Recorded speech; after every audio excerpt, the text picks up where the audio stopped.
प्यारे विद्यार्थियों, आज हम कक्षा 7 हिंदी विषय के पाठ 12 सूरदास का पद इसको पढ़ने जा रहे हैं।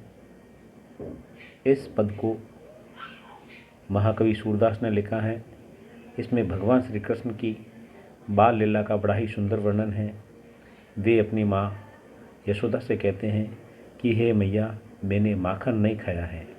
इसी प्रकार के विचारों को, उनके भावों को प्रस्तुत करते हुए कवि सूरदास ने इस पद में कहा है और श्री कृष्ण की बाल लीला का सुंदर वर्णन इस पद में किया गया है। लीजिए इस पद को पहले आप सुनिए। ओ मैया मोरी ने नहीं माखन खायो, भोर भयोगे यन के पाछे, मधुबन मोही पठायो। हो मैया मैं नहीं माखन खायो, चार पहर बंसी वट भटक्यो, सांझ परे घर आयो। हो मैया मैं नहीं माखन खायो, मैं बालक बही हन को छोटो, छीको के ही विद पायो, ग्वाल बाल सब बैर परे हैं, बरबस मुख लिपटायो। हो मैया मैं नहीं माखन खायो, तू जननी मन की अति भौरी,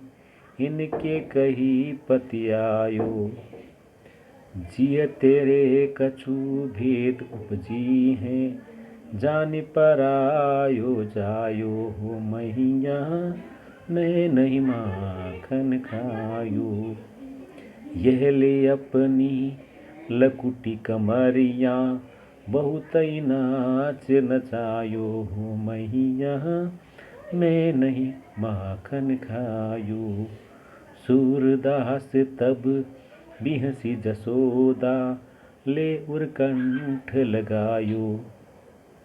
हो मैया मैं नहीं माखन खायो। इस पद में कवि सूरदास भगवान कृष्ण की बाल लीला का बड़ा ही सुंदर वर्णन करते हुए कहते हैं कि श्री कृष्ण माता यशोदा से कहने लगे कि हे मेरी मैया, हे मेरी माता श्री, हे मेरे माता जी, मैंने माखन नहीं खाया है। मैं तो सुबह होते ही, भोर होते ही गायों के पीछे पीछे मधुबन में चला गया था। अर्थात मैं गाय चराने के लिए गायों के पीछे पीछे मधुबन जो जंगल है वहाँ चला गया था। मैं दिन भर बंसीवट के आसपास गायों के पीछे पीछे भटकता रहा और शाम के समय मैं पुनः गायों के साथ साथ फिर घर आया हूँ। हे माता, मैं कैसे माखन खा सकता हूँ? मेरी तो भुजाएं भी, मेरी बहुएं जो हैं वो छोटी छोटी हैं। मक्खन का छीका जो है वो बहुत ऊपर रहता है। उस ऊपर रहे छीके पर मेरे हाथ पहुँचते ही नहीं। तो माँ, मैं कैसे माखन खा सकता हूँ? माँ, मेरी बात ध्यान से सुनिए। ये जितने भी ग्वाल बाल हैं, ये ग्वालों के जो बालक हैं जो मेरे साथ रहते हैं, वे सब मुझसे दुश्मनी रखते हैं। अब वो मुझसे बैर रखते हैं, इसीलिए उन सब ने मिलकर के मेरे मुख पर माखन को लिपटा दिया है, परंतु मैंने माखन खाया नहीं है। हे मेरी माता, आप मेरी बात सुनिए। आप तो मन की बहुत भोली हैं, इसीलिए आप उनके कहने में आ गई हैं और आप मुझे मारने लगी हैं, जबकि सच बात यह है कि मैंने कोई मक्खन खाया ही नहीं है। इस प्रकार से फिर श्री कृष्ण कहते हैं कि हे मेरी माता, मैं जानता हूँ कि तेरे मन में मेरे लिए कुछ भेद है, कुछ रहस्य हैं। तू ये जान गई है कि मैं तेरा बेटा नहीं हूँ।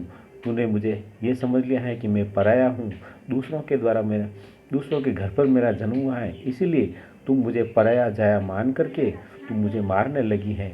हे माता, ये ले ले, अपनी लकड़ी ले ले, जिस लकड़ी को लेकर के मैं गाय चराने के लिए जाता हूँ, ये लकड़ी भी ले ले, और ये कमरिया, ये कंबल जो है जिसको मैं कंधे पर रख करके ग्वाल बालकों के साथ गाय चराने जाता हूँ, ये भी ले ले।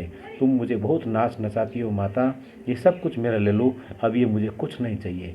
अर्थात श्री कृष्ण जो हैं माता यशोदा के सामने रूठने का नाटक करते हैं। तब महाकवि सूरदास उस दृश्य को वर्णन करते हुए कहते हैं कि तब माता यशोदा हंस कर के अपने बालक कृष्ण को अपने कंठ से लगा लेती हैं, गले लगा लेती हैं। तो ये जो वर्णन था सूरदास का, ये पद था पाठ 12 हिंदी, और ये पूरा पद आपने पढ़ा है।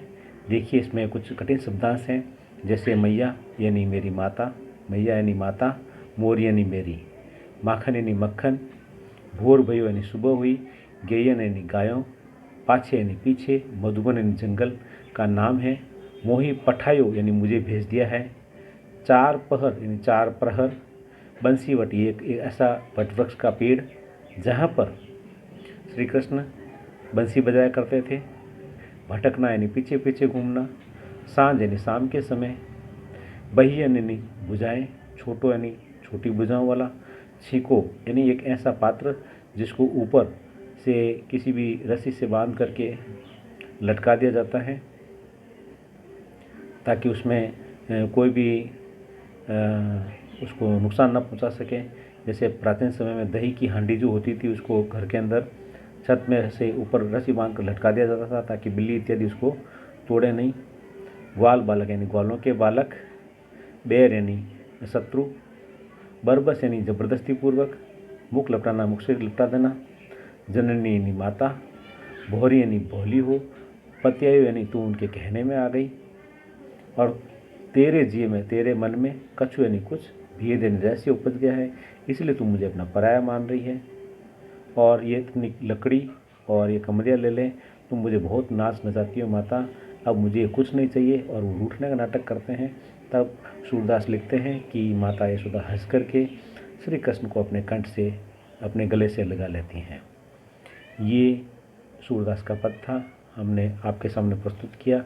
इसको आप सुने और इसका भावार्थ जैसा मैंने समझाया है वैसा आप लिखने की कोशिश करें, और इस चैनल को सब्सक्राइब करें और आगे से आगे शेयर करें ताकि किसी और के जो ये वीडियो काम आ सकें। धन्यवाद।